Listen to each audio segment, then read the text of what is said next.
Hello Baban आहे काय? नाहीत नाहीत. नाना बोलतोय मी. कोण नाना? कुठे लागा नंबर? सांगलवाडी चांगला सांगलवाडी. मी नाना बोलतोय जायगमनात ना. कोण नाना? नाना पुंजे. बबन राय का? बबन्या. कोण बाबल्या? तुम्हाला कोण बाबर पाहिजे? बबन्या काय म्हणतात? तुमचा नवरा ना तो? कोण आहे? है ना? तुम्हाला कोण बाबर पाहिजे? बबन्याकडे द्या ना. तुम्ही कोण बोलताय त्यांचे? मी त्यांची मिसेस बोलते हो. बबन्या काय म्हणता राव? अहो कोण बोललाय? तुम्हीच बोलताय सा. मी बबन्या म्हटलं का तुम्ही? माझं वय काय? मी नाना बोलतोय पुंजे. नवऱ्याला कसं बोलायचं काय शिकवलं नाही काय? हा बबन्या. मग ते संध्याकाळी तुम्ही फोन करत ना. मग बबनराव म्हणायचं ना. हा ते बबनराव की नाही माहेरी गेलेत ना. आमचे संध्याकाळी येतात. बबनरावचं माहेर कुठं आहे? त्यांचं माहेर नाही हो, माझ्या माहेरी गेलेत. मग असं बोला की नाही. बबन्या काय म्हणताय आणि नवऱ्याला? अहो कोण बाबल्या म्हटलंय?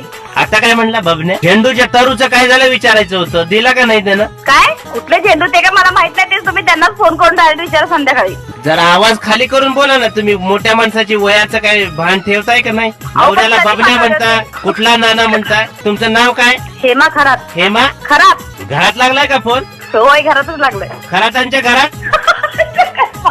हसायला काय झालं तुम्हाला? हेमा बोलते ना तू? तुम्ही कोण बोलताय हो? ऍक्च्युली कोण बोलताय तुम्ही? ऍक्च्युली इंग्लिश बोलताय काय? ऍक्च्युली नाही कन्नड बोलतीये. तुम्ही कोण बोलताय ते सांगावं स्पष्टपणे. उगीच काय टेन्शन द्यायला लागलंय. तुम्ही संध्याकाळी फोन करा. मी